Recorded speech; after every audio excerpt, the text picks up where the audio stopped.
हाँ दोस्तों, एक नई बात।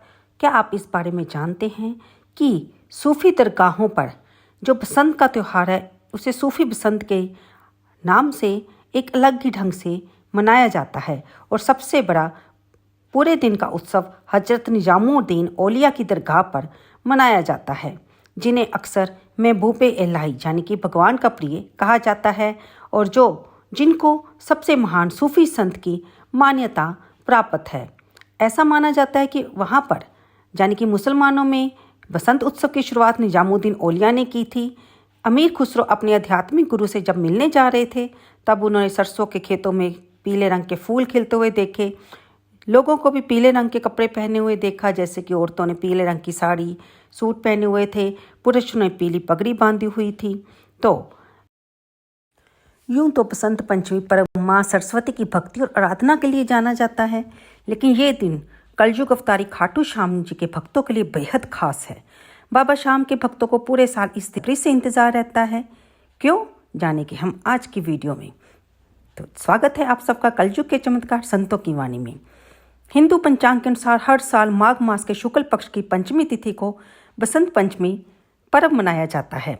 यहाँ देश दुनिया में ज्ञान, कला, स्वर और संगीत की देवी माँ सरस्वती की देश भर में पूजा की जाती है। सरस्वती पूजन के पावन अवसर पर चारों ओर उत्साह, उमंग और उल्लास छाया है, लेकिन बाबा श्याम के भक्तों में रौनक और भी अधिक दिखाई देती है। क्यों खास है बसंत पंचमी? ब्यावर में स्थित श्री श्याम मंदिर के पुजारी बताते हैं कि बसंत पंचमी का जितना महत्व देवी सरस्वती साधकों के लिए है, उतना ही महत्व बाबा श्याम के भक्तों के लिए है। बसंत पंचमी के दिन बाबा श्याम का विशेष रूप से पीत श्रृंगार किया जाता है। सबसे पहले उनके अंतः वस्त्र उतारे जाते हैं। ये एक केसरिया रंग का वस्त्र होता है जो बाबा 365 दिन यानी कि सारा साल पहनते हैं। साल में सिर्फ एक बार ही इसे बसंत पंचमी के पवित्र दिन बदला जाता है। इस वस्त्र का दर्शन भक्तों को नहीं होता। भगत सिर्फ बाहर से पहनाए गए सुंदर वस्त्रों का दर्शन करते हैं, जिसे बागा कहा जाता है। तो वस्त्र से ही जुड़ी है भक्तों की अनूठी आस्था। बाबा को पहनाया जाने वाला अंतः वस्त्र सामान्य सा होता है। इसमें कोई सिलाई या कोई सजावट नहीं होती। इसके बावजूद इस कपड़े से भक्तों की अनूठी आस्था जुड़ी है। भक्तों के मन में इस वस्त्र का काफ़ी महत्व है। उनके लिए ये वस्त्र किसी वरदान से कम नहीं है। मान्यता है कि इससे संतान, शादी, व्यापार, नौकरी, स्वास्थ्य, सुख, शांति मिलती है। जीवन के सभी कष्ट दूर होते हैं। हर साल बसंत पंचमी के दिन जब बाबा को नया वस्त्र पहनाया जाता है, तब उतारा हुआ पुराना वस्त्र श्याम प्रेमियों में बांट दिया जाता है। ये करीब 1.5 से 2 मीटर लंबा होता है। बाबा श्याम की महिमा जितनी निराली है, उतना ही अनुपम उनका श्रृंगार और पोशाक है। हर भक्त के मन में इसे देखने और पाने की ललक रहती है। जिसे बाबा श्याम का केसरिया वस्त्र मिलता है, वो सौभाग्यशाली होता है। बसंत पंचमी पर बाबा श्याम का पीली पोशाक और पीले वस्त्रों से विशेष श्रृंगार किया जाता है। लखदार का ये श्रृंगार सबके मन को आनंदित करता है। दोस्तों, इस साल बसंत पंचमी 2 फरवरी को सुबह 9:14 पर शुरू होगी और इसका समापन 3 फरवरी को 6:52 पर होगा। इसलिए बसंत पंचमी का त्यौहार, जो कि सूर्योदय तिथि के अनुसार 2 फरवरी को मनाया जाएगा।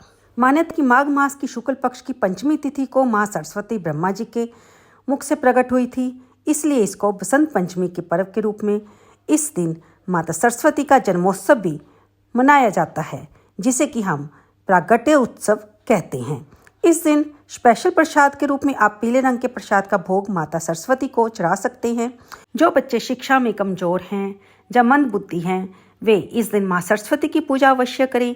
उन्हें पीले चावल चढ़ाएं, उनको तिलक करें, पीले रंग के फूल चढ़ाएं और उन्हें पीले रंग की चीज़ का ही यानी कि मिठाई का, लड्डुओं का या बेसन की बर्फ़ी का भोग लगाकर उनसे प्रार्थना करें कि माँ उन्हें विद्या और बुद्धि प्रदान करें। बसंत पंचमी को अभूजा मुहूर्त भी माना जाता है। अभूजा मुहूर्त वो होता है जो कि हमें किसी विद्वान पंडित के पास जाकर किसी शुभ कार्य के लिए निकालना नहीं पड़ता समय। हम इस दिन कोई भी शुभ कार्य बिना मुहूर्त, बिना समय निकलवाए कर सकते हैं। इस दिन आप गृह प्रवेश कर सकते हैं, अपने बच्चों की शादी विवाह का कार्य कर सकते हैं, नए व्यवसाय को आरंभ कर सकते हैं, अपने कारोबार में नई दुकान की, नए शोरूम की आप ओपनिंग कर सकते हैं। भगवान गणपति की पूजा के बाद माँ सरस्वती की पूजा अवश्य कीजिए। माँ सरस्वती कमल के फूल पर बैठी हुई 4 हाथों वाली हैं। एक हाथ में वीणा, दूसरे हाथ में किताब, तीसरे में माला और चौथे हाथ में माँ का स्वरूप वर मुद्रा में है। और ब्रह्मा जी ने इनका नाम माता सरस्वती रखा था। बसंत पंचमी की कथा, इसमें देवी भागवत के अनुसार आता है कि माघ मास के शुक्ल पक्ष की पंचमी तिथि को संगीत, काव्य, कला, शिल्प, रस, शब्द व शक्ति की देवी माँ सरस्वती प्रकट हुए थे, उनका जन्मोत्सव मनाया जाता है। इसके अलावा इस दिन भगवान कामदेव और उनकी पत्नी माता रति की पूजा करने का भी विधान है। माँ सरस्वती को पीले रंग के फूल, माला, वस्त्र आदि चढ़ाने के साथ पीले रंग का भोग लगाया जाता है। इस संबंधित ये कथा आती है कि सृष्टि के आरंभ में त्रिदेव ब्रह्मा, विष्णु और महेश ने मनुष्य जाति का जो था सृजन किया, लेकिन त्रिदेव अपनी सृजन से संतुष्ट नहीं हुए। त्रिदेव को लगता था कि इसमें कुछ कमी रह गई है, जिसके कारण पूरे ब्रह्मांड में शांति ही शांति है। ऐसे में ब्रह्मा जी ने भगवान विष्णु और शिव से अनुमति लेकर कमंडल से जल लेकर वेदों मंत्रों का उच्चारण करते हुए छिड़का, जिससे एक अद्भुत शक्ति का प्रादुर्भाव हुआ, जो कि चतुर्भुज वाली सुंदर स्त्री थी, जिनके एक हाथ में वीणा, दूसरे में तथास्तु मुद्रा शोभित हो रही थी, जबकि बाकी दोनों हाथों में पुस्तक और माला थी। त्रिदेव ने उनका अभिवादन किया, उनसे वीणा बजाने का अनुरोध किया। माता ने उनका अभिवादन स्वीकार करते हुए जैसे वीणा का मधुर नाद किया, तीनों लोकों के सभी जीव जंतु प्राणियों को वीणा की मधुर नाद की प्राप्ति हुई। समस्त लोक वीणा के मधुरता में वह भाव विभोर हो गया। माँ की वीणा की मधुरता से समस्त लोक में चंचलता व्याप्त हो गई। इसी कारण त्रिदेव ने माँ को सरस्वती के नाम से सुशोभित किया। जब वह प्रकट हुई तो ब्रह्मा जी के अनुरोध पर उन्होंने अपनी वीणा से ब्रह्मा की रचना को जीवन प्रदान किया। वीणा बजाते हुए सबसे पहला अक्षर सा निकला, जो वर्णमाला 7 संगीत सुरों में से सबसे पहला है। इस प्रकार ध्वनि रहित ब्रह्मांड को ध्वनि प्राप्त हुई। भगवान ब्रह्मा प्रसन्न हुए। उन्होंने सरस्वती का नाम भाग्येश्वरी भी रखा, और उनके हाथ में क्योंकि वीणा है इसलिए उन्हें वीणा पानी भी कहा जाता है। और हम आपको बता दें कि बसंत पंचमी का इसलिए एक और नाम भाग्येश्वरी पंचमी भी कहीं कहीं जगह पर माना जाता है। ये त्यौहार खासा रौनक के साथ, हर्षोल्लास के साथ मनाया जाता है। क्यों? खाटू श्याम का जो वस्त्र होता है, जिसे भागा कहते हैं, पीले रंग का होता है और 365 दिन बाबा के शरीर से लिपटा रहता है। यह बसंती कलर का वस्त्र सिर्फ और सिर्फ बसंत पंचमी को बदला जाता है, और कहा जाता है कि इस वस्त्र में इतनी ताकत है कि मुर्दा आदमी भी खड़ा हो जाए। इस वस्त्र में कोई भी तारा मोती की कारीगरी नहीं होती, ना ही कोई जड़ी बूटी लगाई जाती है। सिर्फ प्लेन वस्त्र होता है, लेकिन खासियत यही है कि 365 दिन बाबा के शरीर से लिपटा रहता है। प्रत्येक वर्ष की बसंत पंचमी को नया वस्त्र पहनाया जाता है, पुराना वस्त्र भक्तों में बांट दिया जाता है।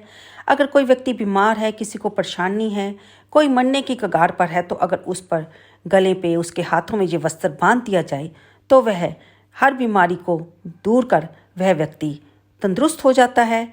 ये सुना ही नहीं गया बल्कि आंखों से देखा भी गया है।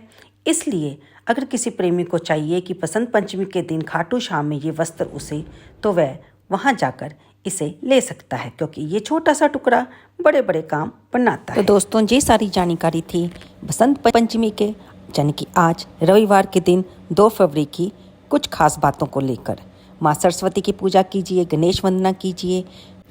तो अगर आप खाटू श्याम नहीं जा सकते तो उस हारे के सहारे से, अपने लख दातार से अपनी सब संकटों को, परेशानियों को दूर करने के लिए अपने घर में ही पूजा करके प्रार्थना कीजिए। माँ सरस्वती से ज्ञान बुद्धि देने के लिए प्रार्थना कीजिए। चाहे हम विद्यार्थी हैं या नहीं, लेकिन हम अपने जीवन में हर समय कुछ ना कुछ सीखते रहते हैं, और जीवन यापन करने के लिए हमें सही बुद्धि का होना अति आवश्यक है। चाहे हम व्यापार में हैं, चाहे हम घर गृहस्थ में हैं, चाहे हम हाउसवाइफ हैं, चाहे हम स्कूल में टीचर हैं, और चाहे हम किसी जॉब में हैं, हमें ज्ञान और बुद्धि की आवश्यकता हर पल, हर समय, हर दिन होती है। इसलिए माँ सरस्वती वंदना अवश्य कीजिए। और आपको अगर ये वीडियो अच्छी लगी हो तो एक लाइक तो बनता ही है, और कमेंट बॉक्स में जय माँ सरस्वती लिखना बिल्कुल न भूलिएगा। चलते हैं दोस्तों, बोलिए सरस्वती मैया की जय हो, हारे के सहारे की जय हो।